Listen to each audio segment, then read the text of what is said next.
Pakistan stock exchange में कारोबार के आगाज से मजबूत रुझान देखने में आ रहा है। ट्रेडिंग के दौरान 100 इंडेक्स में 2000 से ज्यादा पॉइंट्स का इजाफा देखने में आया है। मजीद जानते हैं डॉन न्यूज के रिपोर्टर शफी बलूच से। शफी, स्टॉक की क्या सूरत हाल है, बताइएगा। जी, कारोबारी हफ्ते के चौथे रोज पाकिस्तान स्टॉक एक्सचेंज में जो है वो तेजी का सिलसिला जारी है।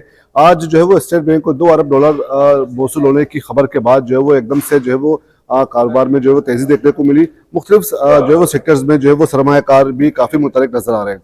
इस पर बात करते हैं, हमारे साथ मौजूद है अरसलान अहमद। अरसलान, ये बताइएगा कि आज इस सारे डेवलपमेंट को आप किस तरह देखते हैं? जी बिल्कुल, आप देखिए कि अल्हम्दुलिल्लाह जैसे ही वॉर वाली जो सिचुएशन थोड़ा सा बेहतर हुई है, दुनिया भर की स्टॉक मार्केट बढ़ना शुरू हो गई हैं। और देखिए ड्यू टू वॉर दुनिया भर जहाँ प्रॉब्लम में था, वहाँ पाकिस्तान भी स्टॉक मार्केट क्राइसिस में थी। अब ग्रेजुअली जो है ना वो मार्केट अपना ट्रैक पर आ रही है। फिर एक देखेंगे सऊदी अरब के साथ जो डील होने जा रही है, इससे दो हमें बेनिफिट होंगे। एक तो ये नंबर्स हमारे अच्छे हो जाएंगे फॉरेन रिजर्व के, और दूसरा ये कि जो एक प्रेशर एक्सपेक्ट किया जाता है कि डॉलर के अगेंस्ट रुपीस दबाव का शिकार हो सकता है, जो यूएई का जो डिपॉजिट हमें वापस करना है, तो वो थोड़ा सा बेहतर हो जाएगा। फिर दूसरा आप ये देखें कि हमारी टॉप लीडरशिप डिफरेंट बहुत शुक्रिया। काफी मुस्बित खबरें सामने आ रही है और सियासी इस्तेहकाम, इसके अलावा आलमी सतह पर जो है अमन के हवाले से जो इकदाम किए जा रहे हैं, तो उसके मुस्बित असर जो है वो हमें कौमी मईशत और पाकिस्तान स्टॉक एक्सचेंज में जो है वो देखने को मिल रहे हैं।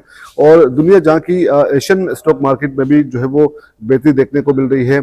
और इस सूरत हाल की वजह से कहा जा रहा है कि जितने स्टेक होल्डर्स जो एक्सपर्ट है, उनका कहना है कि आइंदा चंद रोज में जो है वो स्टॉक एक्सचेंज में मजीद जो है वो तेजी जो है वो देखने को मिल सकती है। जी, बहुत शुक्रिया शफी बलूच आपका।